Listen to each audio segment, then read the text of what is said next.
literally give it a year. Like, just a year, like, maybe a year ago, if I had been doing more videos, this channel would have probably been in the minority or considered the unpopular opinion whenever you give negative thoughts on an MCU movie. But man, that pendulum swing, it's already happened where now it's just the popular thing to do is talk negative about the MCU. The internet's attention span is truly shorter than that of a squirrel. So Ant-Man and the Wasp Quantumania is the newest Ant-Man film, and it's the newest MCU entry. This is about Ant-Man and Scott Lang and his third entry, and we also have Hope, and we also have Hank Pym back, we also have Michelle Pfeiffer back as Janet, and this movie is juggling a lot at the same time, including Kang, and the Kang setup for the MCU. To give context, I really, really loved the first Ant-Man. I actually think that movie is really good, and I think it's a really good character piece. It's a really good focused story about Scott Lang, what he's trying to accomplish, just being a good father, and I like how grounded that was. And that was, I think, the most grounded and intimate that we got with Ant-Man, and that was the most enjoyment I've gotten with this character, was that first movie. Since then, I feel like the MCU has struggled with finding a place for Scott. Say for Endgame, we haven't really gotten to see that engineering level, that smart, that really, that enthusiastic, that smart character that is Scott Lang in these movies. This dude was able to literally crack open a safe off of some homemade equipment in the first film. And since then, I feel like he's kind of taken a side seat, and I feel like he becomes the side piece in everyone else's story, which can work to a degree, but sometimes it gets in the way of Ant-Man's development as a character. That's what I'm going to talk about here, because this movie, like Ant-Man and the Wasp, struggles a lot with developing its characters forward and ending in a satisfying way that makes me feel like I've actually watched growth throughout the film. Quantumania is a movie that does a lot. This movie has a lot of world building, a lot of setup. Most of the movie takes place in the quantum realm. Quantum realm is more than just a small world. There's a whole universe in it. There's living, breathing organisms and people and society involved. And that's where a lot of the world building for Quantumania takes place. And I actually think the movie, Positives First, does a good job at setting this world up. I think the intrigue and the mystery of the quantum realm is really fascinating. The use of the quantum realm coincides with the use of setting the tension up for Kang,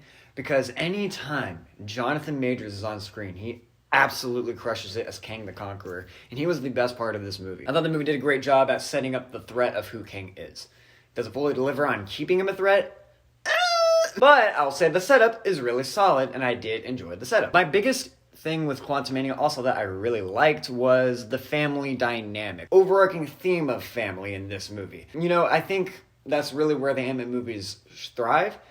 And when the movie is focused up on the family dynamic between Scott and his daughter Cass, I do enjoy seeing that. However, I feel like the movie struggles in keeping that at the forefront. By the end, I didn't feel much chemistry between Cassie and Scott compared to the previous two films. And that's because the movie's trying to juggle that on top of setting up Kang as a villain. Typically, the movie struggles with juggling both at the same time and making them both feel like they're cohesively developing towards a certain point. Sometimes the visuals look really good, and sometimes you can tell the budget went to Wakanda forever. Why does MODOK look that way? I'm sorry, MODOK was the dumbest thing that you could have done anything with MODOK at all, and what they chose to do here with this character, it could work in a charming sense, and I think to a point, MODOK is funny, yes, and he comes across like he can be an intimidating villain when the helmet's on for like those 2 seconds. When he takes that helmet off and you see who MODOK is and you kind of get the development with him, his whole joke, his whole shtick just becomes a running gag that doesn't know when to stop. And it becomes that MCU humor that I hate when it just interjects in any moment of dramatic tension that you could have. Yes, the movie's called Ant-Man. Yes, I get it. He's a silly character when he turns small, and, you know, it's a funny power. But you can still have character and genuine moments of tension in a movie called Ant-Man. You know why? Because movies like Spider-Man exist that are still very intense and very serious, but know when to juggle the charm and the comic book elements.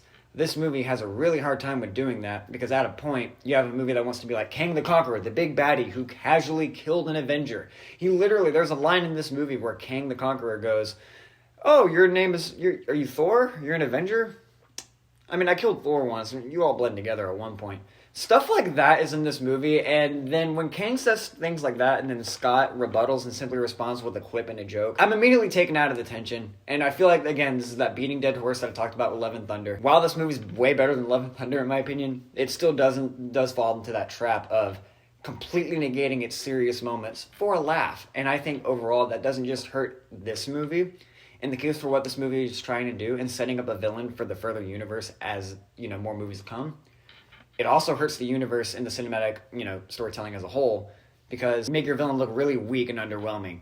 With the way this movie overall wraps up, it makes Kang look completely wasted, and it makes him look like a side B villain. And that was my biggest issue. I feel like setting up Thanos in Avengers 1, immediately having that problem resolved in a really quick way. The way this movie comes across with how it wants to set up its dramatic tension doesn't really leave you a lot of time to actually envelop in any of it. There's not a lot of time to really connect with the characters in this movie. Every character feels like they're just casually walking through situations.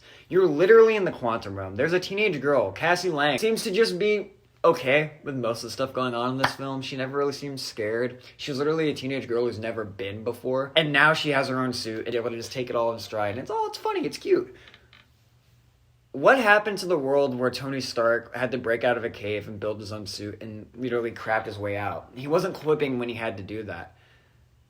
We're now in otherworldly threats beyond just, people in caves with guns. We are literally in the quantum realm fighting with people that can level Thanos. And this girl's showing no fear. Ant-Man is showing no fear in this movie. I really love Jonathan Majors in this film. I think he's great at playing Kang.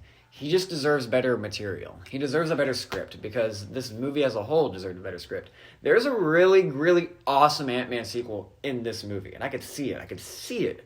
You could have had a really good tale about family and the dynamic between Scott Lang and the people he loves compared to what he has to overcome in a quantum realm. It would have been a really, really satisfying conclusion to Scott Lang's story and his overall arc in the MCU.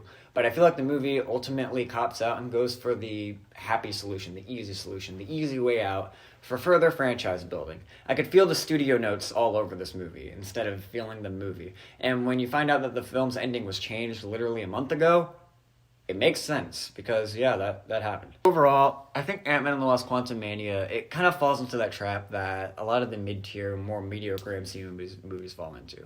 This film doesn't have a lot of character to it. All the characters are taking things in stride. Nothing really feels at stake in this movie. I do enjoy moments. I enjoy Kang, and I think he's what elevates this movie above being just a movie I didn't like. I was able to at least have fun with this movie. I do think Paul Rudd has great comedic timing, and I do think he has moments where he is really genuinely funny. But for me, I was always more intrigued in Kang, and this felt like two really interesting movies that could have both been really good on their own, but they were just splat together to make this one movie. It would have been a really cool movie where you explore Kang and his backstory and that whole ordeal, while also dealing with Janet. But however, with a movie where the studio was like, hey, you gotta juggle Ant-Man in this as well, because this is an Ant-Man movie, but we want to build a whole universe, you feel like they just kind of threw Scott Lang and everyone else in the Ant family into this movie alongside Kang. It doesn't feel like a movie that was focused completely on Ant-Man and furthering those characters. That's where I really wanted this movie to shine, and it just didn't for me. Overall, I found this movie rather bland. I found it not too really intense. I just didn't love it. It doesn't juggle the plot and its characters really well. This feels more like a plot-based movie that wants to set up so much, but then with the way everything gets resolved so quickly, with the way characters are able to just maneuver through situations and make jokes about it all the time, with the way no one ever feels like they're in danger in this film, it really completely negates the whole point of it. It negates the point of, like, okay, cool, you want to be that setup movie to set up a greater villain and a threat? Make it a threat. The way everything gets wrapped up in this film all hinges on a joke. And I don't like that. Your audience is not stupid. Your audience is smart.